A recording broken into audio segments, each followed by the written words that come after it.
Hello friends, welcome to my channel Vigyan ma'am. Friends, ମୁଁ ଭାବୁଛି ଆପଣମାନେ ସମସ୍ତେ ବହୁତ ଭଲରେ ଥିବେ। फ्रेंड्स, ଆମେ ଆଜି ଡିସ୍କସନ୍ କରିଥିଲେ ଆମର ସିଡିପିର ଗ୍ରୋଥ ଆଣ୍ଡ ଡେଭଲପମେଣ୍ଟର ଯୋଉ ବିକାଶ ଗୁଡ଼ିକ ଅଛି, ଶାରୀରିକ ବିକାଶ ଓ ମାନସିକ ବିକାଶ। ଆମେ ଗୋଟେ ପାର୍ଟ 1 ଅଲରେଡି ଡିସ୍କସନ୍ କରିସାରିଛେ। ଯୋଉମାନେ ମୋର ସେଇ ପାର୍ଟଟି ଦେଖି ନାହାନ୍ତି, ଆପଣମାନେ ମୋ ଚ୍ୟାନେଲରେ ଯାଇକି ଦେଖିପାରିବେ। ସିଡିପିର ଗୋଟେ ପ୍ଲେଲିଷ୍ଟ ଅଛି, ଆପଣମାନେ ସେଥିରେ ଚାହିଁଲେ ଦେଖିପାରିବେ। ଯଦି ଆପଣମାନେ ସେ ଭିଡିଓଟି ଖୋଜିକି ପାଉନାହାନ୍ତି, ତାହେଲେ ମୋତେ କମେଣ୍ଟ କରନ୍ତୁ, ମୁଁ ଆପଣଙ୍କୁ ଲିଙ୍କ ଦେଇଦେବି। ତ ଗ୍ରୋଥ ଆଣ୍ଡ ଡେଭଲପମେଣ୍ଟର ସିଡିପିର ଯୋଉ ଫାର୍ଷ୍ଟ ପାର୍ଟ ଆମର ସରିଥିଲା, ଆଜି ଆମେ ସେକେଣ୍ଡ ପାର୍ଟ ଡିସ୍କସନ୍ କରିବା, ଯୋଉଟା ଆବେଗିକ ବିକାଶ, ଆପଣଙ୍କର ବୌଦ୍ଧିକ ବିକାଶ ଯୋଉଟା ଆମର ପିଆଜେଡଙ୍କର ଅଛି, ଦେନ୍ ନୈତିକ ବିକାଶ, ବିକାଶର ପରିବେଶ ଆଉ ବଂଶାନୁଗୁଣ କିପରି ବିକାଶକୁ ପ୍ରଭାବିତ କରୁଛି। ତ ୟାର କମ୍ପ୍ଲିଟ ଥିଓରି ଆଜି ଆମେ ଡିସ୍କସନ୍ କରିବା। ତ ଫ୍ରେଣ୍ଡସ୍ ଦେଖନ୍ତୁ, ଆମର ଆବେଗିକ ବିକାଶ। ଆବେଗ ବ୍ୟକ୍ତିର ଏକ ମାନସିକ ଅବସ୍ଥା ଯାହା ତାର ଜୀବନକୁ କ୍ରିୟାଶୀଳ ଓ ଗତିଶୀଳ କରାଇଥାଏ। ଆବେଗ ବ୍ୟକ୍ତିର କି ଅବସ୍ଥା? ଆବେଗ ହେଉଛି ବ୍ୟକ୍ତିର ଏକ ମାନସିକ ଅବସ୍ଥା ଯାହା ତାର ଜୀବନକୁ କ୍ରିୟାଶୀଳ ଓ ଗତିଶୀଳ କରିଥାଏ। ତ ଫ୍ରେଣ୍ଡ, ସବୁବେଳେ ମୁଁ କହିଥାଏ ଯେ ପ୍ରତି ଲାଇନର ପ୍ରତି ଶବ୍ଦ ଗୁଡ଼ିକୁ ମନେ ରଖିବେ। କେତେବେଳେ ଗୋଟେ ଶବ୍ଦ ବି ଏପଟ ସେପଟ ହେଇଗଲେ ଆପଣଙ୍କର କ୍ୱେଶ୍ଚିନ୍‌ର ଆନ୍ସର ଗୁଡ଼ିକ ଭୁଲ ହେଇଯିବ। ଆବେଗ ହେଉଛି ଆମର ସମସ୍ତ କାର୍ଯ୍ୟାବଳୀ, ବ୍ୟବହାର ବା ଆଚରଣ ମୂଳରେ ଥିବା ଅନ୍ତର୍ନିହିତ ଶକ୍ତି। ତ ମୁଁ ଆପଣମାନଙ୍କୁ କହି ରଖେ, ଆମେ ଯୋଉ ପାର୍ଟ 1ରେ ଡିସ୍କସନ୍ କରିଥିଲେ ଶାରୀରିକ ବିକାଶ ଆଉ ଆମର ସାମାଜିକ ବିକାଶ। ତ ମୁଁ ଆପଣମାନଙ୍କୁ କହିଥିଲି ଶାରୀରିକ ବିକାଶ, ସାମାଜିକ ବିକାଶ ପରେ ଏଇଟା ଆଜି ଆମର ପାର୍ଟ 2 ଡିସ୍କସନ୍ କରୁଛେ। ୟା ପରେ ଆମେ ପାର୍ଟ 1 ଆଉ ପାର୍ଟ 2ର କମ୍ପ୍ଲିଟ ଥିଓରି ଆମେ ଡିସ୍କସନ୍ କରିବା। 50 to 100 MCQ ଡିସ୍କସନ୍ କରିବା। ଆବେଗ ବ୍ୟତୀତ ଆମର ଜୀବନ ନିଷ୍କ୍ରିୟ ଓ ଗତିଶୂନ୍ୟ ହୋଇଥାଏ। ଆବେଗ ପ୍ରୀତିକର କିମ୍ବା ଅପ୍ରୀତିକର ଦୁଇ ପ୍ରକାର ରହୁଛି। ଆମର ଆନନ୍ଦ, ସ୍ନେହ, ପ୍ରେମ, ଅନୁରାଗ, ଭଲ ପାଇବା ଏସବୁ ହଉଛି କଣ? ଆପଣଙ୍କର ପ୍ରୀତିକର ଆବେଗ। କିନ୍ତୁ କ୍ରୋଧ, ଭୟ, ଈର୍ଷା ଏଗୁଡିକ ହଉଛି ଅପ୍ରୀତିକର ଆବେଗ। ତ ଏବେ ଆପଣମାନେ ମୋଟାମୋଟି ବୁଝି ଯାଇଥିବେ ଆବେଗ ଆପଣଙ୍କର ଦୁଇ ପ୍ରକାର, ଆପଣଙ୍କର ପ୍ରୀତିକର, ଅପ୍ରୀତିକର। ଶାରୀରିକ କ୍ରିୟା, ମୁଖର ପ୍ରକାଶ ଭଙ୍ଗୀ ତଥା ବାଚନିକ ପ୍ରକାଶରୁ ଆବେଗ ସୂଚନା ମିଳେ। ଆପଣଙ୍କର ଆବେଗର ଯୋଉ ସୂଚନାଟା କୋଉଠୁ କୋଉଠୁ ଆପଣ ପାଇବେ? ଶାରୀରିକ କ୍ରିୟା, ଆମର ଯୋଉ ଶାରୀରିକ କିଛି ଆକ୍ଟିଭିଟି ଅଛି ଯୋଉଥିରୁ କି ଆପଣମାନେ ଜାଣିପାରିବେ ତା ମନର ଆନନ୍ଦ ଅଛି କି ଆପଣଙ୍କର ଦୁଃଖ ଅଛି କି ଭୟ ଅଛି କି ଈର୍ଷା ଅଛି, ନିଶ୍ଚୟ ଜାଣିପାରିବେ। ମୁଖର ପ୍ରକାଶ ଭଙ୍ଗୀ, ଆପଣଙ୍କ ମୁହଁ ଦେଖିଲେ କେହି ବି ଜାଣିପାରିବ ଆପଣଙ୍କ ମନରେ ଆନନ୍ଦ ଅଛି ନା କ୍ରୋଧ ଅଛି, ନିଶ୍ଚୟ ଆପଣମାନେ ଆରାମସେ ଜାଣିପାରିବେ। ଏବଂ ବାଚନିକ, ବାଚନିକ ତ ଆବେଗର ସବୁଠୁ ଆପଣଙ୍କର ଆବେଗ ଜଣେଇବାର ଗୋଟେ ସବୁଠୁ ଷ୍ଟ୍ରଙ୍ଗ ୱେ ବାଚନିକ ପ୍ରକାଶ। ପ୍ରତ୍ୟେକ ଆବେଗ ମୂଳରେ କିଛି ନା କିଛି ଅନୁଭବ ରହିଥାଏ ଯାହା ବ୍ୟକ୍ତିର ସମ୍ପୂର୍ଣ୍ଣ ନିଜସ୍ୱ। ଆବେଗଟା ଦୀର୍ଘସ୍ଥାୟୀ ନୁହେଁ। ଆବେଗ ଦୀର୍ଘସ୍ଥାୟୀ ନୁହେଁ। ଆପଣ ସବୁବେଳେ ହସିବେନି କି ସବୁବେଳେ କାନ୍ଦିବେନି କି ସବୁବେଳେ ରାଗିବେନି କି ସବୁବେଳେ ଈର୍ଷା କରିବେନି। ଆପଣ କେତେବେଳେ ହସିଲେ, କେତେବେଳେ କାନ୍ଦିବେ, କେତେବେଳେ ରାଗିଲେ, କେତେବେଳେ କାହାକୁ ଈର୍ଷା କରିବେ।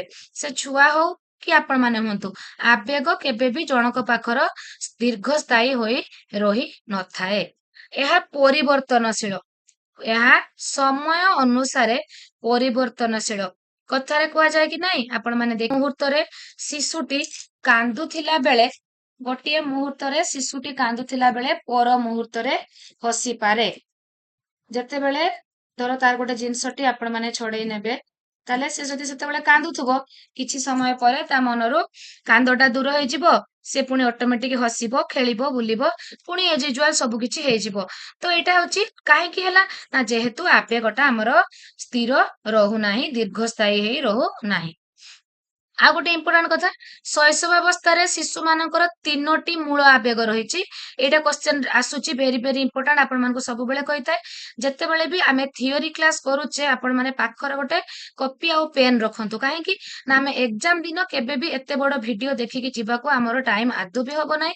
ଯଦି କପିରେ ଆପଣ ମେନ୍ ପଏଣ୍ଟ ନୋଟ କରିଥିବେ, ଆପଣ କେବଳ କପିଟାକୁ चेक कर देकी आपण एग्जाम पई पळे जिवे तापरे आपण माननकु कहि रखे जे सब बेले आपण थियोरी रे जदी आपण क्लियर होउचंती प्रति एमसीक्यू रो आंसर आपण माने प्रथमे देई परिबे ए विश्वास मोर अछि तो आपण माने एमसीक्यू थारु थियोरी को बेसी फॉलो करंतु जेहेतु हम पाखरे मासे पाखा पाखी टाइम अछि तो सेही तीनोटी मूल आवेग हेउची क्वेश्चन आसुची भय स्नेह क्रोध भय स्नेह प्रेम तो एमती बुलेई की दउची जोट लेखा हेतिबो भय स्नेह क्रोध सेटा होची आपनकर ठीक आंसर तो आवेगर सारणी सबुर गोटे गोटे सारणी अछि शारीरिक विकास रे भी सारणी देखिथिले आपनकर ए आवेगिक विकास रे भी देखिबा नैतिक रे भी देखिबा बौद्धिक रे भी देखिबा तो जन्म समय रे आवेग गुड़िक 3 मास बयस रे क्लेश एवं आनंद ता पाखरे आउ किछि भी आवेग न थाए 6 मास बयस रे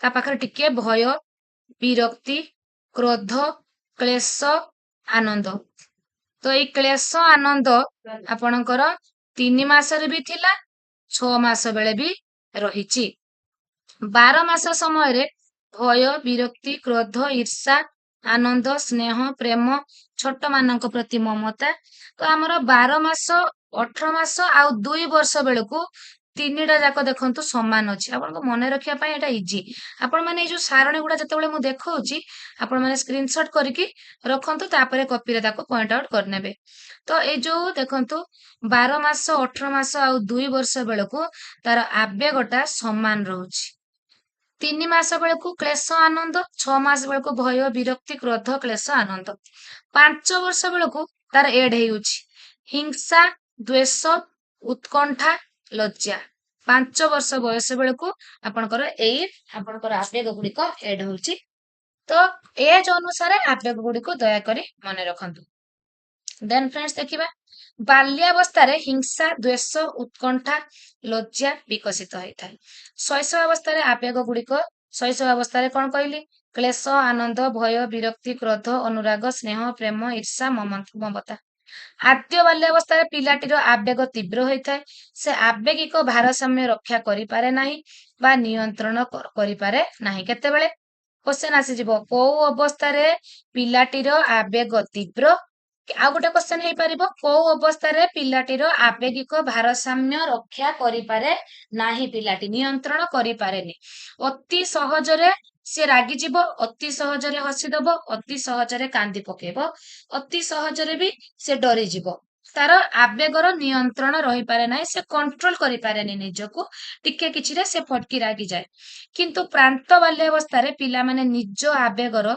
बाह्य प्रकाश को आवेगिक व्यवहार को नियंत्रण करी शिखिबाको आग्रही होइथाते एमिति भी आपण देखिबे आपण गोटे दुख कथा सुनिले आपण जते दुखी हेबे आपणकर सांग थिबो से सेही समान दुख ता सहित भी घटी थिबो किंतु एमिति बेले बेले हुए सी सेते दुखी हेई न थाए तो ता पाखर तार आवेग को नियंत्रण करिवार दक्षताटी आसी जाय थाए तो पिला मानक क्षेत्र रे कोन हुए ना आद्य बाल्यावस्था रे आवेग नियंत्रण से करि पारे नाही क्वेश्चन आसीबो को समय रे पिला तार आवेग को नियंत्रण करूची प्रांत बाल्यावस्था आसिला परे वर्तमान आद्य बाल्यावस्था रे प्रांत बाल्यावस्था रे देखा जाउतबा केतेक आवेगिक प्रतिक्रिया विषय रे आमे आलोचना करिबा क्रोध सबुठो क्रोध हेउची अत्यंत प्रभावशाली आपणकर आवेग ଏହା ଏକ ଅପ୍ରୀତିକର ଆବେଗ ଆପଣ ମାନେ ଜାଣି ପାରୁଥିବେ ଇଜିଲି ଦେନ୍ ଆମେ ଡିସ୍କସନ କରିବା ଭୟ କେତେକ ବସ୍ତୁ ବା ପରିସ୍ଥିତି को भय करिबा शिशुर जन्मगत गुण जन्म परे शैशवावस्था रे जोर शब्द सुनिले हठात एक उज्जवल आलोक आखिरे पड़िले कौनसी अचिन्हा व्यक्ति शिशु पाखक हठात माड़ी आसिले शिशुटी भयभीत होई पड़े तो फ्रेंड्स ए आवेगिक परे आमे बौद्धिक डिस्कशन करिबा ए समान वीडियो रे एथिरे पियाजेट को थियोरी मध्ये मु भलो भाबे डिस्कशन करिबी तो दया करी मो सहित जोड़ी रहंतु हठात एक उज्जवल आलोक आखिरे पड़िले कौनसी अचिन्हा व्यक्ति शिशु पाखक हठात माड़ी आसिले शिशुटी भयभीत होई पड़े 2 वर्ष रु 6 वर्ष मध्यरे शिशु अन्य व्यक्ति बा परिस्थिति को भय करिथाय जेमति गड़गड़ी होबा कि आपणकर घर द्वार उपरे ठक ठक शब्द हवा, परीक्षा को 6 वर्षरु 13 वर्ष मध्यरे पिलाटी भय करिबा शिखिଥାଏ। एटाको भल भाबे नोट कर दियंतु। परीक्षा को 6 वर्षरु 13 वर्ष मध्यरे भय करिबा से शिखिଥାଏ। सतर्कता संबंधी पूर्व सूचना कौन सी क्षतिकारक वस्तु बा विपदपूर्ण घटना विषय रे शिशु को पूर्वरु सतर्क कराई देले एवं तत् संबंधी उपदेश देले शिशु ସେହି वस्तु बा घटना को भय न करी उपयुक्त भाବରେ ବ୍ୟବହାର କରିବା ପାଇଁ ନିଜକୁ ପ୍ରସ୍ତୁତ କରିପାରିବ। କୌଣସି କ୍ଷତିକାରକ ବସ୍ତୁ ବା ବିପଦପୂର୍ଣ୍ଣ ଘଟଣା ତାକୁ ଯଦି ଆପଣ ପୂର୍ବରୁ ସତର୍କ କରେଇଦେବେ ତ ସେଇ ଉପଦେଶଟା ସିଏ ପାଇଲେ ସେଇ ବସ୍ତୁ ବା ଘଟଣାକୁ ଭୟ ନ କରିକି ତାର ଉପଯୁକ୍ତ ଭାବରେ ବ୍ୟବହାର କରିବା ପାଇଁ ସେ ନିଜକୁ ପ୍ରସ୍ତୁତ କରିନିଏ। ଅନୁକରଣଟା କଣ ହଉଛି ନା ପିଲା ତ ପ୍ରଥମେ ଅନୁକରଣରେ ହିଁ ସବୁ କିଛି ସେ ଶିଖିଥାଏ। ତାର ପ୍ରଥମ ଶିକ୍ଷଣ ଅନୁକରଣରୁ ହିଁ ହେଇଥାଏ। ଯେହେତୁ ତାର ପ୍ରଥମ ସମାଜ ହଉଛି ପରିବାର, ତ ବାପା ମା ଭାଇ ଭଉଣୀ ଜେଜେବାପା ଜେଜେମା ସମସ୍ତଙ୍କୁ ଅନୁକରଣ କରି ସେ ଶିଖିଥାଏ। ଯେଉଁ ବସ୍ତୁ ପ୍ରାଣୀ ବା ବ୍ୟକ୍ତିଙ୍କୁ ଶିଶୁ ଭୟ କରୁଛି ତା ସହିତ ସାଙ୍ଗସାଥି ଭାଇ ଭଉଣୀ ପିତାମାତା କିପରି ବ୍ୟବହାର ପ୍ରଦର୍ଶନ କରୁଛନ୍ତି ତାହା ପର୍ଯ୍ୟବେକ୍ଷଣ କରି ସେମାନଙ୍କର ବ୍ୟବହାର ଅନୁକରଣ କରିବା ଦ୍ୱାରା ଶିଶୁର ଭୟ ଦୂର ହେଇପାରିବ। ତ ଶିଶୁର ଭୟଟା କିପରି ଦୂର ହେଇପାରିବ? ଆପଣ ଜାଣିଲେ ସ୍ନେହ। ସ୍ନେହ ଏକ ସକାରାତ୍ମକ ଆବେଗ। ସ୍ନେହ ଏକ ସକାରାତ୍ମକ ଆବେଗ, ଯୋଉଟା କି ଏକ ପ୍ରୀତିକର ଆବେଗ। ଆପଣଙ୍କୁ ଜଣେ ସ୍ନେହ କଲେ ଆପଣଙ୍କୁ ଭଲ ଲାଗେ କି ନାହିଁ? ନିଶ୍ଚୟ ଭଲ ଲାଗେ। ତ ସେଟା ଅପ୍ରୀତିକର ହବାର ପ୍ରଶ୍ନ ହିଁ ଉଠୁନି। ତ ସ୍ନେହ ହଉଛି ଏକ ପ୍ରୀତିକର ଆବେଗ। ଶିଶୁ କୌଣସି ବ୍ୟକ୍ତି ପଶୁ ବା ବସ୍ତୁ ପ୍ରତି ତାର ସ୍ନେହ ଭାବ ପ୍ରକାଶ କରିପାରେ। ପଶୁ ବା ବସ୍ତୁ ଶିଶୁକୁ ପ୍ରୀତିକର ବା ଆନନ୍ଦଦାୟକ ଅନୁଭୂତି ଦେଇଥାଏ। ଶିଶୁ ସେହି ବ୍ୟକ୍ତି ପଶୁ ବା ବସ୍ତୁ ପ୍ରତି ତାର ସ୍ନେହ ଭାବ ପ୍ରକାଶ କରିଥାଏ। ତ ଏହାର ଅର୍ଥ ହେଲା ଶିଶୁ ଅନ୍ୟମାନଙ୍କ ଠାରୁ ସ୍ନେହ ଆଶା କରେ ଏବଂ ଅନ୍ୟକୁ ମଧ୍ୟ ସେ କଣ କରେ ନା ସ୍ନେହ କରିପାରେ। ତ ଶିଶୁ ଅନ୍ୟ ପାଖରୁ ସ୍ନେହ ଆଶା କରିବା ସହିତ ନିଜେ ମଧ୍ୟ ସ୍ନେହ ଦେଇଥାଏ। ବାସ୍ତବରେ ଦେଖିବାକୁ ଗଲେ ସ୍ନେହ ପ୍ରେମ ବା ଭଲ ପାଇବା ଏକ ଦ୍ୱିପାକ୍ଷିକ ପ୍ରକ୍ରିୟା। କାହିଁକି ଫ୍ରେଣ୍ଡସ୍ ଦ୍ୱିପାକ୍ଷିକ ପ୍ରକ୍ରିୟା କହିଲା? ବୁଝିପାରୁଥିବେ ଆପଣ ନିଶ୍ଚୟ। ଦେଖନ୍ତୁ ଦ୍ୱିପାକ୍ଷିକ, ଦୁଇ ପକ୍ଷରୁ ହଉଥିବ। ଆପଣ ଜଣକୁ ସ୍ନେହ ଦେଲେ ସିଏ ଆପଣଙ୍କୁ ସ୍ନେହ କରିବ, ଆପଣ ଜଣକୁ ପ୍ରେମ କଲେ ସିଏ ଆପଣଙ୍କୁ ପ୍ରେମ କରିବ, ଆପଣ ଜଣକୁ ଭଲ ପାଇଲେ ସିଏ ଆପଣଙ୍କୁ ଭଲ ପାଇବ। ଏଟା ହଉଛି ଦ୍ୱିପାକ୍ଷିକ ପ୍ରକ୍ରିୟା, ଏକ ପକ୍ଷରୁ ନୁହେଁ। କିନ୍ତୁ ଏଇ ଯୋଉ ଆପଣଙ୍କର କ୍ରୋଧ ଲୋଭ ଈର୍ଷା ରହୁଛି, ଆପଣ ଯେ ଜଣକୁ ରାଗିଲେ ସିଏ ଯେ ନିଶ୍ଚୟ ରାଗିବ, କି ଆପଣ ଯେ ଜଣକୁ ହଉଛି ଈର୍ଷା କଲେ ସିଏ ଆପଣଙ୍କୁ ଈର୍ଷା କରିବ, ସେମିତି କିଛି କଥା ନାହିଁ। କିନ୍ତୁ ସ୍ନେହ ପ୍ରେମରେ ଦ୍ୱିପାକ୍ଷିକ, ଆପଣ ଜଣକୁ ସ୍ନେହ ଦେଲେ ସିଏ ଆପଣଙ୍କୁ ସ୍ନେହ ଦବ। ଏଇଟା ହଉଛି ଦୁଇ ପଟରୁ ହେଇଥାଏ। ପିତାମାତା ବା ଶିକ୍ଷକ ଶିଶୁର ଯତ୍ନ ନେଇଥାନ୍ତି, ଶିଶୁକୁ ସ୍ନେହ ଦେଇଥାନ୍ତି, ସେହିମାନଙ୍କୁ ହିଁ ଶିଶୁ ସ୍ନେହ କରିଥାଏ। ଦେଖିବେ ଯୋଉ ଶିକ୍ଷକଙ୍କ ପାଖରୁ ଶିଶୁ ସ୍ନେହ ପାଏ ସବୁବେଳେ ସେ ତାଙ୍କରି ପଛେ ପଛେ ଚାଲିବ, ତାଙ୍କରି କଥା ମାନିବ, ତାଙ୍କୁ ହିଁ ସେ ସ୍ନେହ କରିବ। ତ ସେ ଶିକ୍ଷକ ହୁଅନ୍ତୁ କି ପିତାମାତା ହୁଅନ୍ତୁ କି ସାଙ୍ଗସାଥି ହୁଅନ୍ତୁ, ଯିଏ ବି ହଉ, ଯିଏ ତାକୁ ସ୍ନେହ ଦବ ସିଏ ତାକୁ ସ୍ନେହ ଦେଇଥାଏ। ଈର୍ଷା, ପିଲାଟି ଯେତେବେଳେ ଭାବେ ପିତାମାତାଙ୍କର ତା ପ୍ରତି ସ୍ନେହ ଶ୍ରଦ୍ଧା ଆଗ୍ରହ ତାର ଯଦି ତା ଭାଇ ଭଉଣୀକୁ କି ତାର ଅନ୍ୟ କେହି ଯୋଉ କଜନ ଅଛନ୍ତି ସେମାନଙ୍କୁ ଯଦି ତା ବାପା ମା ଟିକେ ଧରି ପକେଇବେ, ସେ ସାଙ୍ଗେ ସାଙ୍ଗେ ତାକୁ ଈର୍ଷା ଆସିଯିବ। ସାଙ୍ଗେ ସାଙ୍ଗେ ସିଏ ଯାଇକି ତା ବାପାକୁ କୁଣ୍ଡେଇକି କହିବ ନା ଇଏ ମୋ ବାପା। ଯଦି ତା ଭାଇ କହିବ ଇଏ ମୋ ବାପା, ସେ ସାଙ୍ଗେ ସାଙ୍ଗେ ଧରି ପକେଇବ ନା ଇଏ ମୋ ବାପା।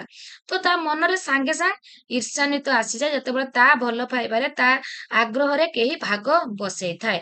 ଶିଶୁ ଏମିତି ବି ହୁଏ ତା ଠାରୁ ଅଧିକ ନମ୍ବର କେହି ରଖିଦେଲେ ବି ତାକୁ ଈର୍ଷା ଲାଗେ। ଶିଶୁ ଯେଉଁ ବସ୍ତୁ ବା ବ୍ୟବହାର ଆଶା କରୁଛି ତାହା ଯଦି ଅନ୍ୟ ପିଲାଙ୍କୁ ମିଳେ, ଶ୍ରେଣୀରେ ଆପଣ ଗୋଟିଏ ପିଲାକୁ ଯଦି ଭଲ ପାଉଥିବେ ଅନ୍ୟ ପିଲାମାନେ ଈର୍ଷା କରୁଥିବେ, ସାର୍ କି ଦିଦି ତାକୁ ତ ବେଶୀ ଭଲ ପାଉଛନ୍ତି ଆଉ, ତ ଈର୍ଷା ସାଙ୍ଗେ ସାଙ୍ଗେ ତାଙ୍କ ପାଖରେ ଆସିଯାଏ। ଈର୍ଷାନ୍ୱିତ ଅବସ୍ଥାରେ ଶିଶୁର ପ୍ରତିକ୍ରିୟା ଦୁଇ ପ୍ରକାର, ପ୍ରତ୍ୟକ୍ଷ ପ୍ରତିକ୍ରିୟା, ପରୋକ୍ଷ ପ୍ରତିକ୍ରିୟା। ନୋଟ କରିନିଅନ୍ତୁ ଫ୍ରେଣ୍ଡସ୍, ଆପଣଙ୍କର ଈର୍ଷାନ୍ୱିତ ଅବସ୍ଥାରେ ଦୁଇ ପ୍ରକାର ପ୍ରତିକ୍ରିୟା, ଆପଣଙ୍କର ପ୍ରତ୍ୟକ୍ଷ ପରୋକ୍ଷ।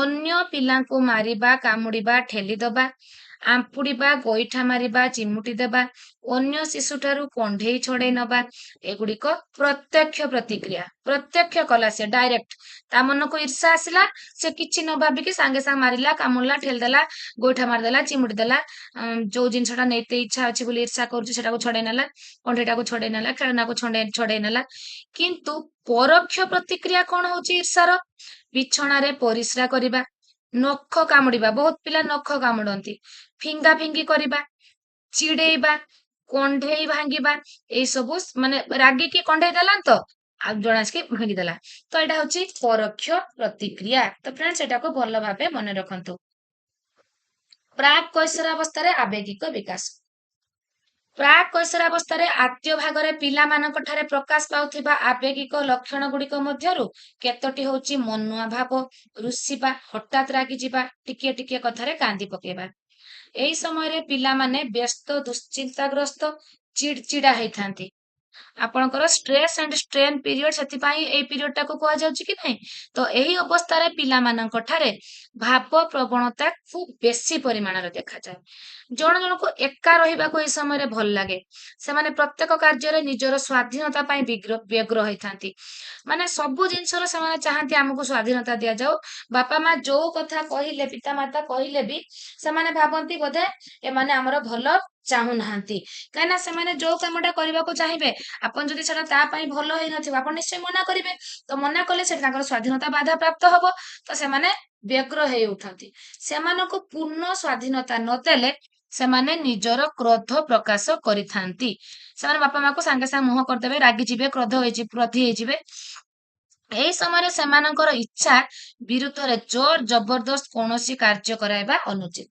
କେବଳ ବୁଝେଇ ସୁଝେଇକି ଯାହା ଆପଣ କରିବେ ସେୟା ହିଁ ଆପଣ କରିପାରିବେ देन फ्रेंड्स आमे देखिबा वेरी वेरी इंपोर्टेंट बौद्धिक विकास को ज्ञानात्मक विकास बा मानसिक विकास मध्य कहा जाए गोटे गोटे जगार बौद्धिक विकास जगार मानसिक विकास मध्य लेखा जाय थाए ज्ञान चिंता स्मरण कल्पना भाषा शिक्षा समस्या समाधान इत्यादि को मानसिक प्रक्रिया को बुझाई थाए तो फ्रेंड्स आमे एबे आलोचना करिबा हमरो जीन पियाजेट जो बौद्धिक विकास चारोटी स्तर विषय रे कहिचंती सेटा को हमें विविडली बुझिबा कना very very very important Jean Piaget होचंती जने स्विट्जरलैंड मनोविज्ञानी तो एई मनोविज्ञानी शिशु मानकर बौद्धिक विकास उपरे अनेक गवेषणा करिथिले तांको मतरे शिशुर बौद्धिक विकास सामाजिक विकास तथा आवेगिक विकास तार शारीरिक परिपक्वता समान भाव में गति करिथाए तो ये आम बुझा जीन पियाजेट होचंती आमर जने स्विट्जरलैंड मनोविज्ञानी तांकर थियोरी को से 4 भाग रे विभक्त करिसंती तो जो 4 भाग रे विभक्त करिसंती आपनकर भलो भाबे मन रखंतु संवेदीकारक पर्याय प्राक संकार्यधर्मी पर्याय स्थूल संकार्यधर्मी पर्याय विमुक्त संकार्यधर्मी पर्याय तो फ्रेंड्स एटा होची आपनकर एटा होची प्रथम एटा होची आपनकर द्वितीय एटा होची तृतीय एटा होची आपनकर चतुर्थ तो क्वेश्चन केमती पडुची हमें देखिबा तो जीन पियाजेट कर संवेदीकारक पर्याय शारीरिक विकासर केउ पर्याय सहित समान शैशवावस्था तार हाराहारी बयस केते जन्मरु 2 वर्ष आ गोटे गोटे क्वेश्चन आसुची प्राक संकार्यधर्मी पर्यायर पूर्ववर्ती पर्याय केउटा संवेदीकारक पर्याय आद्य बाल्यावस्था प्राक संकार्यधर्मी पर्याय को बुझाए जहा 2 वर्ष रु 7 वर्ष देन देखिबा परवर्ती बाल्यावस्था रे स्थूल संकार्यधर्मी पर्याय 7 रु 12 वर्ष कैशोरावस्था विमूर्त संकार्यधर्मी पर्याय 12 वर्ष रु ऊर्ध्व तो ये मुझे आपण मान कही रखे गोटे इंपोर्टेंट क्वेश्चन पिलार 15 वर्ष पर्यंत अधिक रु अधिक विकास हो जाई थाए बोली हमर पियाजेट कहिसंती एवं आ गोटे कथा पियाजेट कहिसंती 11 वर्ष पर्यंत पिलांको कंक्रीट नॉलेज दबा आवश्यक तो फ्रेंड्स एठी हमर स्क्रीन रे जो नोट देखौछि सेथिरे कथा लेखा जाय नाही तो आपण माने मोर जो प्रतिटी लाइन मु कहूछि वेरी वेरी इंपोर्टेंट को लाइन रो भी गोटे क्वेश्चन आसी जाय पारे तो आपण माने नोट कर नियंतु पियाजेड कहिचंती आपणकर कंक्रीट नॉलेज कंक्रीट जिंस मूर्त जिंस आपण पिला को 11 वर्ष बयस पर्यंत देखैबे तो 12 वर्ष पाखरु आपण जदि पिला को डायरेक्ट एब्स्ट्रैक्ट नॉलेज देबे ताले चलिबो तो आपणकर एमिति हुए से कहंती जे शिशु माने होचंती जणे जणे आपणकर शिशु वैज्ञानिक पिला मानकु से वैज्ञानिक बोली कहिथांती से शिशु मानकु ज्ञानर सक्रिय निर्माता बोली कहिथांती पियाजेट को मतरे शिक्षक जणे जणे फैसिलिटेटर एटे शिक्षार्थी अधिक अधिक सक्रिय रहिथांती तो फ्रेंड्स आमे देखिबा हमर थियोरी को एठो आसीबा तो प्राक एमिति क्वेश्चन आसीबो प्राक संकार्य धर्मी पर्यायर परवर्ती पर्याय कोटा स्थूल संकार्य धर्मी विमूर्त संकार्य धर्मी पर्यायर पूर्ववर्ती पर्यायटी हाराहारी बयस केते तो विमुक्त संकार्य धर्मी पर्यायर जो पूर्ववर्ती पर्याय स्थूल संकार्य धर्मी तो तार हाराहारी बयस 7 रु 12 वर्ष देखुछंती फ्रेंड्स केमिति क्वेश्चन फ्रेमिंग होची आपण ए टेबुल टाकू आपण मानको ब्रेन रे आपण को भल भाबे सेट कर दियंतु तो एटा जति आपण को ब्रेन रे सेट हे जिवो आपण जो टाइप रे क्वेश्चन आसले भी निश्चय करि परबे एटा आपण को ब्रे मोर विश्वास अछि तो आपण माने देखंतु एबे हमें डिस्कशन करिबा संवेदीकारक पर्याय रे पिला मानकर कोन चेंजेस आसे संवेदीकारक पर्याय रे पिलाटीर इंद्रियानुभूतिर विकास हेताय प्राक संकार्य धर्मी पर्यायर पिलार भाषार विकास होता है स्थूल संकार्य धर्मी पर्यायर पिलाटी वर्गीकरण शिखे विमूर्त संकार्य धर्मी पर्यायर पिलार समस्या समाधानर विकास होता है एबे आमे आको रिपीटली डिस्कशन करबा और अधिक इंपोर्टेंट कथा रहउची संवेदीकारक पर्याय बौद्धिक विकासर प्रथम पर्याय बा प्रथम सोपान शिशुर बौद्धिक विकास तार जो इंद्रियानुभूति कोटा देखिबा शुणिबा चाखिबा सुंघिबा छुईबा ए जो इंद्रियानुभूतिर विकास संवेदीकारक पर्याय बा शैशवावस्था रे पिलार होइथाय वेरी वेरी इंपोर्टेंट क्वेश्चन आउ सब कोन हेताय ना वस्तुर स्थायित्व विषय रे जानिबा कोन वस्तुर स्थायित्व विषय रे से जानिबो देखो गोटे 4 रु जन्म रु 4 मास पर्यंत पिला को जदि आपण ता पाखु बॉल टी गड़े दउचंती सी आपणकर बॉल टी को चाहिबो किंतु तले आपण बॉल टी को लुचेई देबे सी आदो भी खोजिबो नाही किंतु 1 रु 2 वर्ष बयसर पिलाटी को जदि आपण बॉल टी ता सहित खेलुचंती कि ताकू दउचंती आपण तापर जदि आनी कि से बॉल की खेलना को लुचेई दउचंती ताहाले सी आपण को चारि पटे घुरिबो किबा आपण को हाथ को चाहिबो काहे कि ना से वस्तुर स्थायित्व विषय रे सेतेबेलको तार धारणा आसी जाय थाए जे एठी गुटे बॉल खेलना गुटे कोन थिला देन देखिबा कारण और फलाफल विषय रे जानिबा तो फ्रेंड्स आपण मानको को कहि रखे एठी तो आमे ग्रोथ एंड डेवलपमेंट रो थियोरीटा पढुचे एई रिलेटेड पियाजेड करो केवल पियाजेड को रिलेटेड मोर एमसीक्यू मध्य अछि जदि केवल पियाजेड को रिलेटेड आपण एमसीक्यू चाहुचंती ताले आपण माने मो चैनल लो देखि पारिबे कारण फलाफल कोन ना देखंतु आपण धरो गुटे पिला को पिलाटी आपण को गुटे खेलना आपण को हाथ रे दबो आपण ता हाथ रे देबे से सेटा को फिंगी दबो तापर आपण उठे आने के ता हाथ रे देबे से पुणी फिंगी दबो तापर पुणी आपण ता हाथ रे देबे पुणी से फिंगी दबो तो कारण आउ फलाफल से जानी पारुची जे मु एटा को फिंगिला परे आपण ताको उठे कि पुणी ता हाथ रे दउचंती जानी पारला बापा को ड्रेस पिंधिबार देखिले सी ता कारण जानी नबो बापा गुटे कुआडे बुलिबा को जिवे एमिति भी किछि पिला अछंती बापा गाड़ी धरिकी बाहरिले तांको गाड़ी रे आगो टिके बसिकी से माने बुलिबे तापरे बापा को छाड़िबे तो एटा को परिस्थिति रे होची से कारण फलाफल जानी नउची बापा ड्रेस पिंधिलेनी कि बाइक कालानी माने बाहर को जिबे तो अनुकरण करिबा ये भी मध्य शैशव अवस्था रे हेइथाय काउटी बोबौची से का शब्द करिबा बापांकर ड्रेस कि बापा बाहरु आसिकी तांको जोता को काढी देले जोता को जाईकी गोड़रे जोता केमती पिंधुछन ताको नकल करके निजे जाईकी गोड़ पुरे दबा तो एगुडी को सब शैशव अवस्था रे हेइता प्राक संकार्य धर्मी पर्याय आद्य बाल्यावस्था 2 रु 7 वर्ष एथिरे मातृभाषा संबंधी दक्षतार विकास पिलार 2 रु 7 वर्ष बा प्राक संकार्य धर्मी पर्याय रे हेइता आउ कोन हुए आत्मकैंद्रिक चिंताधारा ବିଭିନ୍ନ ପଦାର୍ଥ ବସ୍ତୁର ଜୀବନ ଅଛି, ଅନ୍ୟର ଦୃଷ୍ଟିକୋଣକୁ ବୁଝିପାରେ ନାହିଁ, ବିପରୀତ ଚିନ୍ତନ କରିବା ପାଇଁ ଅସମର୍ଥ, ବସ୍ତୁର ନିତ୍ୟତା ବିଷୟରେ ଧାରଣା ନଥାଏ, ବର୍ଗୀକରଣ କରିପାରେନି। 5ଟା କଥା ଏଇ ପର୍ଯ୍ୟାୟରେ ଗୋଟେ ଭେରି ଭେରି ଇମ୍ପୋର୍ଟାଣ୍ଟ। ଆତ୍ମକୈନ୍ଦ୍ରିକ ଚିନ୍ତାଧାରା, ସିଏ ତାର ନିଜ ସବୁ ଜିନିଷକୁ ତା ନିଜର ବୋଲି ଭାବିବ, ସବୁ ଜିନିଷକୁ ନିଜେ ଟାଣି ନଉଥିବ ତା ଆଡକୁ। ଆତ୍ମକୈନ୍ଦ୍ରିକ, ଆତ୍ମ ନିଜ ଆଡକୁ। ତା ଭଳି କଣ୍ଡେଇ ଅନ୍ୟ କାହା ଘର ଦେଖିଲେ ନବା ପାଇଁ ପୁରା କାନ୍ଦିକି ଜିଦ୍ଦି କରିବ। ଆପଣ ଯେତେ କହିଲେ ବି ସେ ବୁଝିପାରିବନି।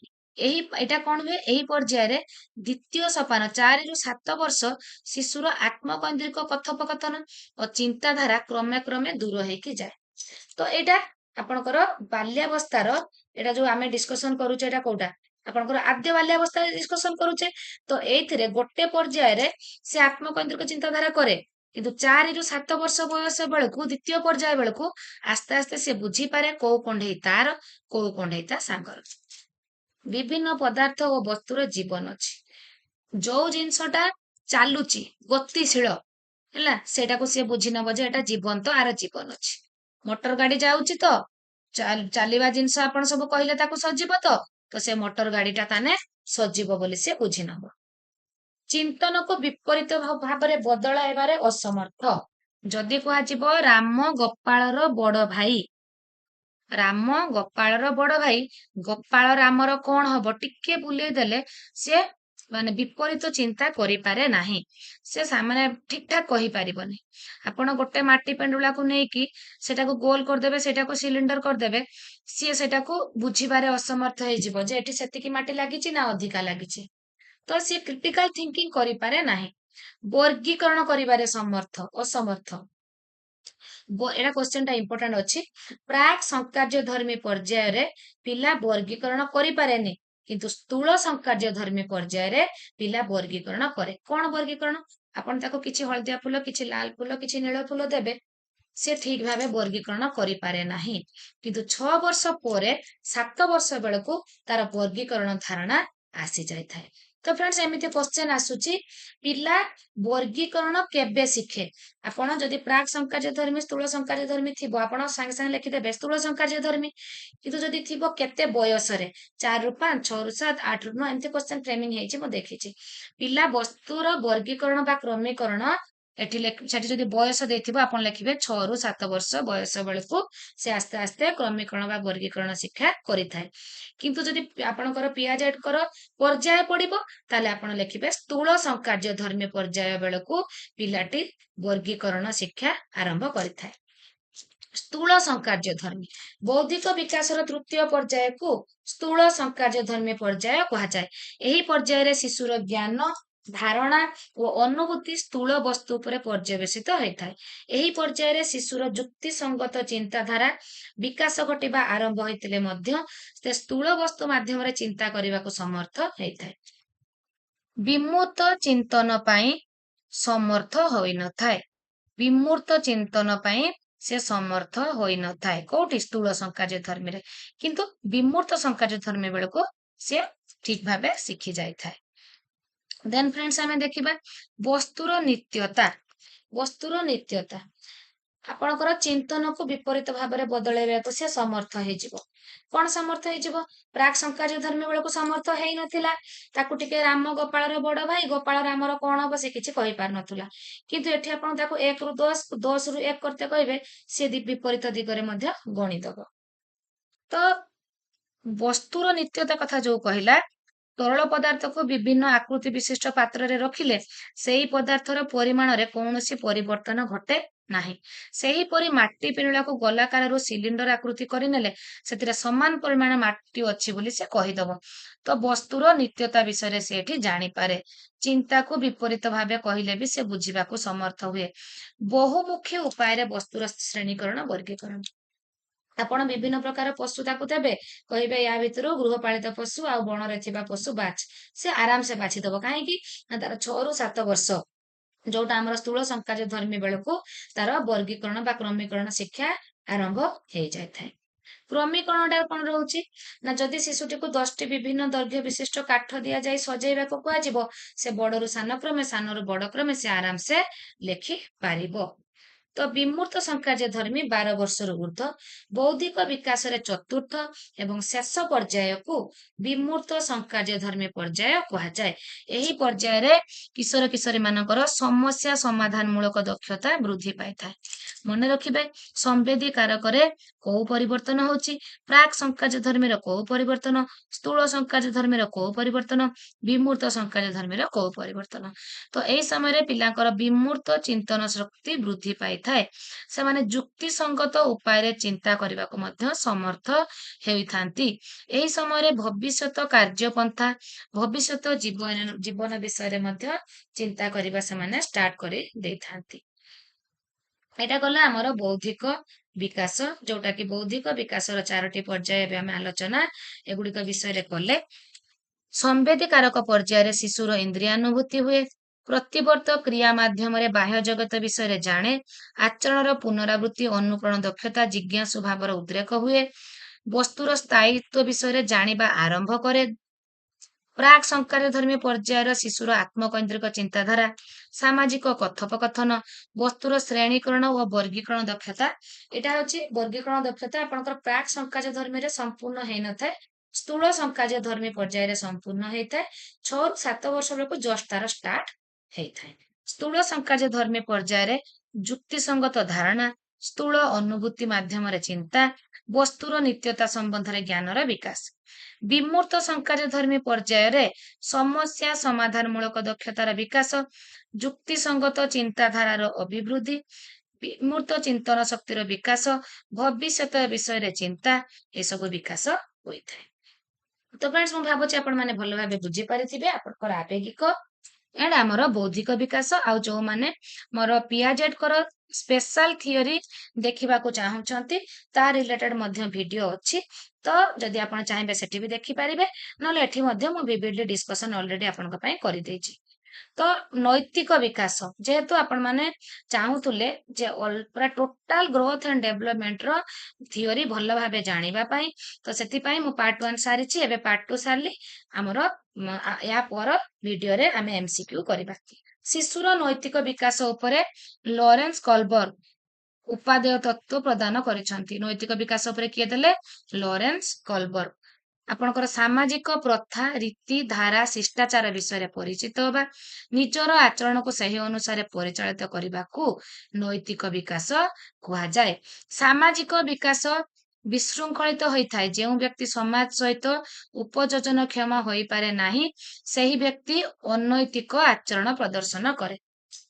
ଯିଏ ସାମାଜିକ ବିକାଶ ଯାହାର ଶୃଙ୍ଖଳିତ ନୁହେଁ, ସେ ଅନୈତିକ ଆଚରଣ କରିବ। ଯାହାର ସାମାଜିକ ବିକାଶଟା ଶୃଙ୍ଖଳିତ, ସେ ନୈତିକ ଆଚରଣ କରିଥାଏ। ତ ନୈତିକ ଆଚରଣ ବିଷୟରେ ଆମେ ଟିକେ ଜାଣିବା। ଶୈଶବ ଅବସ୍ଥାରେ ଶିଶୁର ନୈତିକ ବିକାଶ ହୋଇନଥାଏ। ଏହି ପର୍ଯ୍ୟାୟରେ ତାର ବିବେକ ଉଦ୍ରେକ ହୋଇ ନଥାଏ କହିଲା। ଶୈଶବ ଅବସ୍ଥାରେ ପିଲାର ବିବେକ ଉଦ୍ରେକ ହୋଇନଥାଏ। ଆଦ୍ୟ ବାଲ୍ୟାବସ୍ଥାରେ ଯେଉଁ ଆଚରଣ ପ୍ରଦର୍ଶନ କଲେ ଶିଶୁକୁ ଦଣ୍ଡ ମିଳିଥାଏ, ତାହା ସେ କରେ ନାହିଁ। ଯେଉଁ ଆଚରଣ ପ୍ରଦର୍ଶନ କଲେ ତାକୁ ଆନନ୍ଦ ମିଳେ, ପିତାମାତା ଖୁସି ହୁଅନ୍ତି, ତ ସେଇ କାର୍ଯ୍ୟକୁ ସେ ଭଲ କାର୍ଯ୍ୟ ବୋଲି ଭାବିନିଏ। ପରବର୍ତ୍ତୀ ବାଲ୍ୟାବସ୍ଥାରେ ପିଲାଟି କାର୍ଯ୍ୟଟି ଭୁଲ ବା ଠିକର ନିଷ୍ପତ୍ତି ନିଜେ ନିଅନ୍ତିନି। ପିଲାମାନଙ୍କ ଠାରେ ସମାଜ ବିଦ୍ୟାଳୟର ନିୟମ ମାନିବା, ବଡ ଲୋକଙ୍କୁ ସମ୍ମାନ ପ୍ରଦର୍ଶନ କରିବା, ପିତାମାତା ଶିକ୍ଷକଙ୍କ ଆଦେଶ ମାନି କାର୍ଯ୍ୟ କରିବା ଆଦି ନୈତିକ ଗୁଣ ଆସିଥାଏ। ଆଦ୍ୟ କୈଶୋର ଅବସ୍ଥାରେ ସାମାଜିକ ରୀତି, ପ୍ରଥା, ନିୟମ କାନୁନ, ଶିଷ୍ଟାଚାର ଅନୁଯାୟୀ ଆଚରଣ ପ୍ରଦର୍ଶନ କରିଥାନ୍ତି। ନିଜର ବିବେକ, ବିଚାର ଓ ବୁଦ୍ଧି ବଳରେ ସେମାନେ କେଉଁଟା ଠିକ କେଉଁଟା ଭୁଲ ସ୍ଥିର କରିଥାନ୍ତି ଏବଂ ସେହି ଅନୁସାରେ ଆଚରଣ ପ୍ରଦର୍ଶନ କରିଥାନ୍ତି। ଶୈଶବାବସ୍ଥାରେ ଏବେ ଆଲୋଚନା କଲେ ବିବେକ ଉଦ୍ରେକ ହୋଇନଥାଏ। ଆଦ୍ୟ ବାଲ୍ୟାବସ୍ଥାରେ ଶିଶୁର ନୈତିକ ବିକାଶ ଆରମ୍ଭ ହୁଏ। ପରିବାରରେ ସେ କଣ ଠିକ କଣ ଭୁଲ କଣ ମନ୍ଦ ଆଚରଣ ଶିକ୍ଷା କରିଥାଏ। ମା କଥା ମାନିବା ଶିଶୁ ପାଇଁ ନୈତିକ ଆଚରଣ ବା ଭଲ ଗୁଣ ଏବଂ ମା କଥାକୁ ଅମାନ୍ୟ କରିବା ଖରାପ ଗୁଣ। ଶିଶୁର ନୈତିକ ବିକାଶ ସରଳରୁ ଜଟିଳ, ନିର୍ଦ୍ଦିଷ୍ଟ ପରିସ୍ଥିତିରୁ ସାଧାରଣ ପରିସ୍ଥିତି ଆଡକୁ ଅଗ୍ରଗତି କରିଥାଏ। ତ ଫ୍ରେଣ୍ଡସ୍, ଆଦ୍ୟ ବାଲ୍ୟାବସ୍ଥାରେ ପିଲାଟି କୋଉଟା ଭଲ କୋଉଟା ଖରାପ କେମିତି ଜାଣେ ନା, ଯେତେବେଳେ ସେ ଯୋଉ କାମଟା କରୁଛି ତାକୁ ଖୁସି, ବାପା ମାକୁ ଖୁସି ଲାଗୁଛି, ସେ ଭାବେ ଏଇଟା ଭଲ କାମ। ଯେତେବେଳେ ସେ ଗୋଟେ କାମ କରୁଛି ବାପା ମା ତାକୁ ଦଣ୍ଡ ଦଉଛନ୍ତି କି ବାଡଉଛନ୍ତି କି ରାଗୁଛନ୍ତି, ସେ ଜାଣୁଥିଲା ସେତେବେଳେ ଏଇଟା ଗୋଟେ ଖରାପ କାମ। ଭଲ କାମ କଲା ପରେ ପୁରସ୍କାର, ପ୍ରଶଂସା ବା ସ୍ନେହ ପାଇଲେ ସେ ସେହି କାମ ପାଇଁ ଆଗ୍ରହୀ ହୁଏ। ସିଏ ଭଲ ମନ୍ଦ ସାଙ୍ଗେ ସାଙ୍ଗେ ବାଛ ବିଚାର ଆଦ୍ୟ ବାଲ୍ୟାବସ୍ଥାରେ କରିପାରେନି, କିନ୍ତୁ ଯେତେବେଳେ ତାକୁ କିଛି ପ୍ରାଇଜ ମିଳିଯାଏ କି ବାପା ମା ତାକୁ ଗେଲ କରିଦିଅନ୍ତି କି ତା କଥାରେ ହସି ଦିଅନ୍ତି କି ଖୁସି ହୁଅନ୍ତି, ସିଏ ଜାଣେ ଏଇଟା ହଉଛି ମୋ ପାଇଁ ଭଲ କାମ। କିନ୍ତୁ ଯେତେବେଳେ ତାକୁ ବାପା ମା ରାଗନ୍ତି, ସିଏ ଜାଣେ ଏଇଟା ହଉଛି ଗୋଟେ ଖରାପ କାମ। ତ ନୈତିକ ବିକାଶ ସରଳରୁ ଜଟିଳ, ନିର୍ଦ୍ଦିଷ୍ଟ ପରିସ୍ଥିତିରୁ ସାଧାରଣ ପରିସ୍ଥିତି ଆଡକୁ ଅଗ୍ରଗତି କରିଥାଏ। ସବୁବେଳେ ଆମର ଆସେ କୋଉଟା ସରଳରୁ ଜଟିଳ, ତ ଏଇଟା ମନେ ରଖନ୍ତୁ, ଆଦ୍ୟ ବାଲ୍ୟାବସ୍ଥାର ନୈତିକ ବିକାଶ ସରଳରୁ ଜଟିଳ। ଅନୁଶାସନ, ଅନୁକରଣ ମାଧ୍ୟମରେ ସାମାଜିକ ଆଚରଣ ସେ ଶିକ୍ଷା କରିଥାଏ। କେମିତି ନା ଯୋଉ କାମ କଲେ ତା ବାପା ମା ଭାଇ ଭଉଣୀ ସମସ୍ତେ ଖୁସି ହଉଛନ୍ତି, ତାକୁ ଶାସନ କରୁନାହାନ୍ତି, ସେଇଟା ସିଏ ଭଲ କାମ ବୋଲି ଅଟୋମେଟିକ ଜାଣିନିଏ। ତାପରେ ଅନ୍ୟ କିଛି ସିଏ ଇମିଟେସନ ବା ଅନୁକରଣ ମାଧ୍ୟମରେ ଶିଖିଥାଏ। ପରବର୍ତ୍ତୀ ବାଲ୍ୟାବସ୍ଥାରେ ନୈତିକ ବିକାଶ, ବାଳକ ବାଳିକା ମାନେ ଗୃହ ପରିବେଶ, ସାଥୀ ମେଳ, ବିଦ୍ୟାଳୟ ପରିବେଶରେ ସେମାନଙ୍କର ସମୟ କଟେଇଥାନ୍ତି। ସେମାନଙ୍କ ନୈତିକ ବିକାଶ ଉପରେ ପିତାମାତାଙ୍କ ପ୍ରଭାବ ଯେତିକି ପଡିଥାଏ, ସହପାଠୀ ଶିକ୍ଷକ ମାନଙ୍କର ପ୍ରଭାବ ସେତିକି ପଡିଥାଏ। ଏଇଠି ଗୋଟେ ଇମ୍ପୋର୍ଟାଣ୍ଟ କଥା ରହୁଛି। ଆଦ୍ୟ ବାଲ୍ୟାବସ୍ଥାରେ ଶିଶୁ ଶିକ୍ଷା କରିଥାଏ ଯେ କଣ୍ଢେଇ ଚୋରି କରିବା ଏକ ଖରାପ ଗୁଣ। ଯେତେବେଳେ ସିଏ ଗୋଟେ କଣ୍ଢେଇ କି ଗୋଟେ ପେନ୍ କୋଉ ସାଙ୍ଗ ପାଖରୁ ନେଇନିଏ, ଯଦି ତା ବାପା ମା ତାକୁ ଶାସନ କରନ୍ତି କି ରାଗନ୍ତି କି ଗାଳି କରନ୍ତି, ସେତେବେଳେ ସିଏ ଜାଣିନିଏ ଯେ କଣ୍ଢେଇଟା ମୁଁ ମୋ ସାଙ୍ଗ ପାଖରୁ ନେଇ ଆସିଛି ବୋଲି, କି ପେନ୍ ନେଇ ଆସିଛି କି ଚକୋଲେଟ ନେଇ ଆସିଛି ବୋଲି, ଏଇଟା ହଉଛି ମୋର ଗୋଟେ ଖରାପ ଗୁଣ। ତ ସେ ଚୋରି ବିଷୟରେ ତାର ଆଉ କିଛି ଜ୍ଞାନ ଆସିନଥାଏ, କିନ୍ତୁ ପରବର୍ତ୍ତୀ ବାଲ୍ୟାବସ୍ଥାରେ ସିଏ ଜାଣିପାରେ ଯେ ଚୋରି ଏକ ମହାପାପ। ଆଦ୍ୟ ବାଲ୍ୟାବସ୍ଥାରେ ଚୋରି କରିବା ଏକ ଖରାପ ଗୁଣ ଜାଣେ, କିନ୍ତୁ ପରବର୍ତ୍ତୀ ବାଲ୍ୟାବସ୍ଥାରେ ଚୋରି ଗୋଟେ ମହାପାପ ବୋଲି ସେ ଜାଣେ। ଏହି ଧାରଣା ସାଧାରଣତଃ 9 ବର୍ଷ ବୟସର ବିକାଶ ଲାଭ କରିଥାଏ। ଏହି ପର୍ଯ୍ୟାୟରେ ପିଲାମାନେ ବିଦ୍ୟାଳୟର ନିୟମ ମାନି ଚଳିବା, ବଡ ଲୋକଙ୍କୁ ସମ୍ମାନ ପ୍ରଦର୍ଶନ କରିବା, ପିତାମାତା ଓ ଶିକ୍ଷକଙ୍କ ଆଦେଶ ମାନିବା, ବିଦ୍ୟାଳୟର ଶୃଙ୍ଖଳା ରକ୍ଷା କରିବା, ବିଦ୍ୟାଳୟ ସମ୍ପତ୍ତି ନଷ୍ଟ ନ କରିବା ଆଦି ନୈତିକ ଆଚରଣ ଶିକ୍ଷା କରିଥାନ୍ତି। ଆଦ୍ୟ କୈଶୋରାବସ୍ଥାର ନୈତିକ ଅବସ୍ଥା, ନୈତିକ ବିକାଶ। ନୈତିକ ବିକାଶ ଏହି ପର୍ଯ୍ୟାୟରେ ପିଲାମାନେ ସାମାଜିକ ରୀତି, ପ୍ରଥା, ନିୟମ କାନୁନ, ଶିଷ୍ଟାଚାର ଏଇ ସବୁ ଆଚରଣ ପ୍ରଦର୍ଶନ କରିବାକୁ ଚେଷ୍ଟା କରନ୍ତି। ତାଙ୍କ ଉପରେ କୌଣସି ନିୟମ କାନୁନ ଲଦି ଦେଲେ ତାହା ସେମାନେ ପସନ୍ଦ କରନ୍ତିନି। ସେମାନେ ଏମିତି ବହୁତ ଭଲ କାମ କରୁଥିବେ, ଆପଣ ତାକୁ ଯଦି ଜୋର କରିବେ କରିବା ପାଇଁ, ସେ କରିବାକୁ ଇଚ୍ଛା କରିବେନି। ତ ଗଣତାନ୍ତ୍ରିକ ପଦ୍ଧତିରେ ପିଲାମାନଙ୍କୁ ନିଜର ଆବଶ୍ୟକତା ଅପେକ୍ଷା ଅନ୍ୟର ଆବଶ୍ୟକତା ଅନୁଯାୟୀ କାମ କରିବାକୁ ଆଗ୍ରହୀ ରହିଥାନ୍ତି। ନୈତିକ ଆଚରଣର ଶିକ୍ଷଣ ଏକ ମନ୍ଥର ତଥା ଦୀର୍ଘ ପ୍ରକ୍ରିୟା, ଏଟାକୁ ମଧ୍ୟ ମନେ ରଖନ୍ତୁ। ଏହି ଶିକ୍ଷଣରେ ଦୁଇଟି ଦିଗ, ଜ୍ଞାନାତ୍ମକ ଦିଗ, ଭାବାତ୍ମକ ଦିଗ।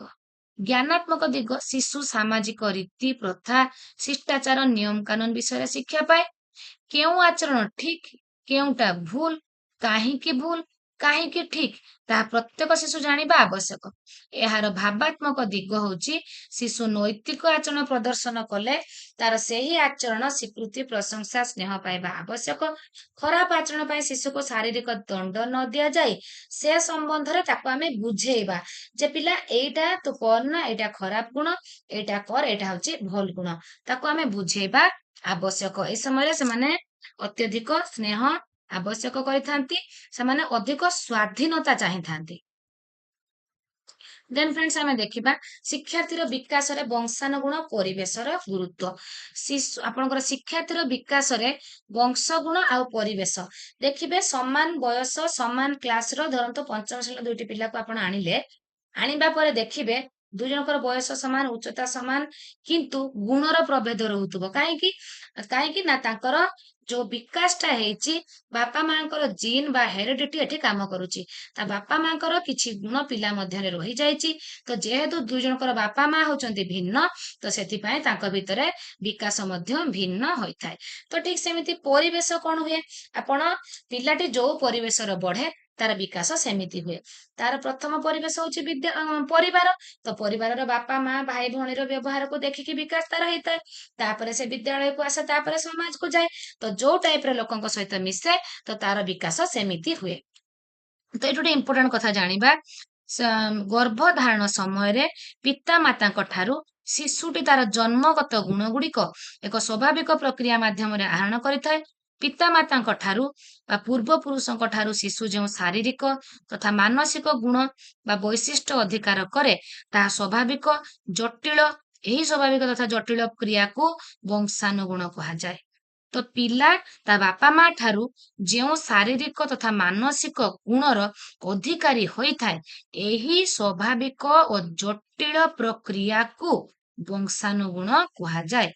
ଅନ୍ୟ ଅର୍ଥରେ କହିବାକୁ ଗଲେ ପ୍ରକୃତି ଶିଶୁକୁ ଯେଉଁ ଅନ୍ତର୍ନିହିତ ଗୁଣ ଦେଇଥାଏ, ପ୍ରକୃତି ପିଲାକୁ ଯେଉଁ ଅନ୍ତର୍ନିହିତ ଗୁଣ, ଏଠି ଗୋଟେ ଆସିଲା ଟର୍ମ ଅନ୍ତର୍ନିହିତ ଗୁଣ ଦେଇଥାଏ ତାହାକୁ ବଂଶାନୁଗୁଣ କୁହାଯାଏ। ବଂଶାନୁଗୁଣ ଶିଶୁର ଶାରୀରିକ ତଥା ମାନସିକ ବିକାଶକୁ ପ୍ରଭାବିତ କରିଥାଏ। ପୂର୍ବପୁରୁଷ ବା ପିତାଙ୍କ ଠାରୁ ଶିଶୁ ପାଖକୁ ଏହି ଗୁଣ ପ୍ରେରିତ ହୁଏ। ଗର୍ଭଧାରଣ ସମୟରେ ଶିଶୁର ଜୀବନ ଆରମ୍ଭ ହେଇଗଲା। ମାତାଙ୍କ ଡିମ୍ବାଣୁ ସହିତ ପିତାଙ୍କର ଶୁକ୍ରାଣୁର ମିଳନରେ ମାତାଙ୍କର ଗର୍ଭରେ ଏକ ଡିମ୍ବକୋଷ ସୃଷ୍ଟି ହୁଏ।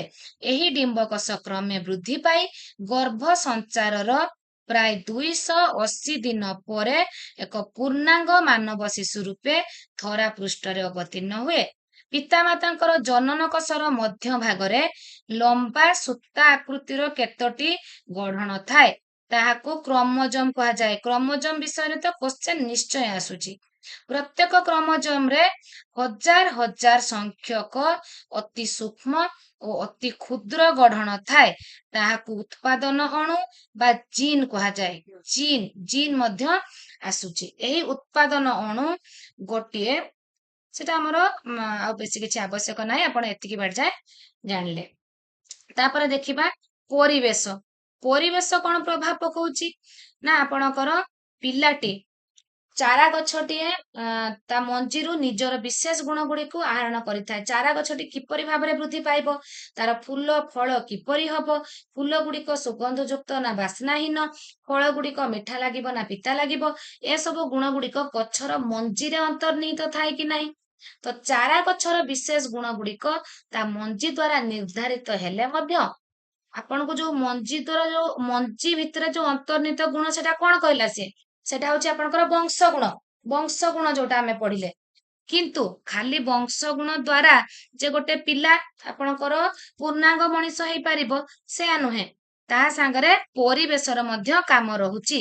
ଯେମିତି ଗଛଟିକୁ ବାହ୍ୟ ପରିବେଶରୁ ଆଲୋକ, ଜଳ, ଖାଦ୍ୟ, ସାରର ଅଭାବ ହେଲେ ପିଲାଟି ଗଛଟି ଭଲ ଭାବେ ବଢି ପାରିବନି। ଠିକ ସେହିପରି ଶିଶୁର ବଂଶ ଗୁଣ ସହିତ ତାର ପରିବେଶ ମିଶିଲେ ଯାଇକି ତାର ପୂର୍ଣ୍ଣାଙ୍ଗ ବିକାଶ ହୋଇପାରିବ। ସଂକ୍ଷେପରେ କହିଲେ ଶିଶୁର ବଂଶାନୁଗୁଣ ପରିପକ୍ୱତା ଓ ପରିବେଶ ମଧ୍ୟରେ ସଂଗଠିତ ହୋଇଥିବା କ୍ରିୟା ପ୍ରକ୍ରିୟା ଦ୍ୱାରା ବିକାଶ ନିୟନ୍ତ୍ରିତ ହେଇଥାଏ। ତାହେଲେ ଶିଶୁର ବଂଶାନୁଗୁଣ ପରିପକ୍ୱତା, ତାର ଯୋଉ ହେରିଡିଟିର ଯୋଉ ମ୍ୟାଚୁରିଟି ଆଉ ପରିବେଶ ମଧ୍ୟରେ ସଂଗଠିତ ହୋଇଥିବା କ୍ରିୟା ପ୍ରକ୍ରିୟା ଦ୍ୱାରା ବିକାଶ ନିୟନ୍ତ୍ରିତ ହୋଇଥାଏ। ତାପରେ ଫ୍ରେଣ୍ଡସ୍ ଆମେ ଦେଖିବା ବିକାଶରେ ପରିବାର, ଯୋଉଟା ମୁଁ ଆପଣମାନଙ୍କୁ କହୁଥିଲି, ପରିବାରରୁ ସେ ଅନୁକରଣ କରିକି ଶିଖିଥାଏ। ବିଦ୍ୟାଳୟରେ ମଧ୍ୟ ତାର ଶିକ୍ଷକ ଆଉ ଶିକ୍ଷାର୍ଥୀ ମାନଙ୍କ ଠାରୁ, ତାର ସହପାଠୀ ମାନଙ୍କ ଠାରୁ ଶିଖିଥାଏ, ସାଙ୍ଗସାଥୀ ମାନଙ୍କ ଠାରୁ ଶିଖିଲା, ସମାଜ ପାଖରୁ ମଧ୍ୟ ଶିକ୍ଷା କରିଥାଏ। ତ ଶିକ୍ଷଣ ଓ ବିକାଶୋନ୍ମୁଖୀ କାର୍ଯ୍ୟ, ଆଦ୍ୟ ବାଲ୍ୟାବସ୍ଥାରେ କଣ ବିକାଶୋନ୍ମୁଖୀ କାର୍ଯ୍ୟ ପିଲାର ହେଇଛି, କ୍ୱେଶ୍ଚନ ଗୁଡିକ ଆସୁଛି। ନିଜ ଶରୀରର ଆବର୍ଜନା ନିଷ୍କାସନ କାର୍ଯ୍ୟ, ଯୋଉଟା ଟଏଲେଟ ଟ୍ରେନିଂ, ଲିଙ୍ଗଗତ ପାର୍ଥକ୍ୟ ନିର୍ଣ୍ଣୟ କରିବା, ପଠନ ପାଇଁ ପ୍ରସ୍ତୁତ ହେବା, ଭୁଲ ଠିକ ମଧ୍ୟରେ ପାର୍ଥକ୍ୟ ନିର୍ଣ୍ଣୟ କରିବା, ଏଗୁଡିକ ସବୁ ଆଦ୍ୟ ବାଲ୍ୟାବସ୍ଥାର ବିକାଶୋନ୍ମୁଖୀ କାର୍ଯ୍ୟ। ପ୍ରାନ୍ତ ବାଲ୍ୟାବସ୍ଥାରେ ଆପଣଙ୍କୁ କ୍ୱେଶ୍ଚନ ଦବ, ପଠନ ପାଇଁ ପ୍ରସ୍ତୁତ ହବା କେଉଁ ପର୍ଯ୍ୟାୟର କାର୍ଯ୍ୟ, ଆପଣ ଆଦ୍ୟ ବାଲ୍ୟାବସ୍ଥା ଜାଣିଥିଲେ ଇଜିଲି କରିପାରିବେ। ତ ଏଇ ପଏଣ୍ଟ ଗୁଡିକୁ ଦୟାକରି ମନେ ରଖନ୍ତୁ, ନହେଲେ ସ୍କ୍ରିନଶଟ କରିକି କପିରେ ଲେଖି ନିଅନ୍ତୁ। ପ୍ରାନ୍ତ ବାଲ୍ୟାବସ୍ଥାରେ ବିକାଶୋନ୍ମୁଖୀ କାର୍ଯ୍ୟ, ସାଧାରଣ କ୍ରୀଡା ପାଇଁ ଆବଶ୍ୟକ ଶାରୀରିକ କୌଶଳ, ଜଣେ ବର୍ଦ୍ଧିଷ୍ଣୁ ପ୍ରାଣୀ ଭାବେ ନିଜ ପ୍ରତି ଅନୁକୂଳ ମନୋଭାବ, ସମବୟସ୍କ ମାନଙ୍କ ସହ ମିଳାବସା ଓ ଅନୁଭୂତି ସଂଗ୍ରହ, ଲିଙ୍ଗଭିତ୍ତିକ ଉପଯୁକ୍ତ ସାମାଜିକ କାର୍ଯ୍ୟ ଆରମ୍ଭ, ପଠନ ଲିଖନ ହିସାବ କରିବାର ମୌଳିକ କୌଶଳ, ଦୈନନ୍ଦିନ ଜୀବନର ଆବଶ୍ୟକ ଧାରଣା। ପ୍ରାକ୍ ଆଉ ବ୍ୟକ୍ତି ସ୍ୱାଧୀନତା ହାସଲ, ଯୋଉଟା କି ଇମ୍ପୋର୍ଟାଣ୍ଟ ରହୁଛି ଆମର। ଆଉ ରହିଛି ସାମାଜିକ ଗୋଷ୍ଠୀ ଅନୁଷ୍ଠାନ ଉପଯୁକ୍ତ ମନୋଭାବର ବିକାଶ, ସମଚେତନା, ନୈତିକବୋଧ, ମୂଲ୍ୟବୋଧ। ବାରମ୍ବାର କୁହେ, ଏଇ ଯୋଉ ଶବ୍ଦ ଗୁଡିକ ଦୟାକରି ମନେ ରଖିବେ। ଏଇଟା ହଉଛି ପ୍ରାନ୍ତ ବାଲ୍ୟାବସ୍ଥାର ବିକାଶୋନ୍ମୁଖୀ କାର୍ଯ୍ୟ। ପ୍ରାକ୍ କୈଶୋରାବସ୍ଥାରେ କଣ ହୁଏ?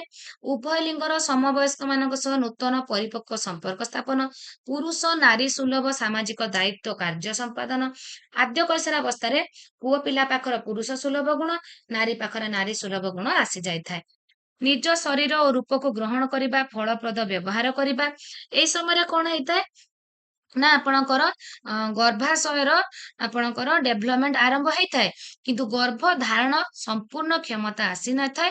18-19 ବର୍ଷ ବେଳକୁ ତାପରେ ଯାଇକି ଗର୍ଭଧାରଣ କ୍ଷମତା ଆସିଥାଏ।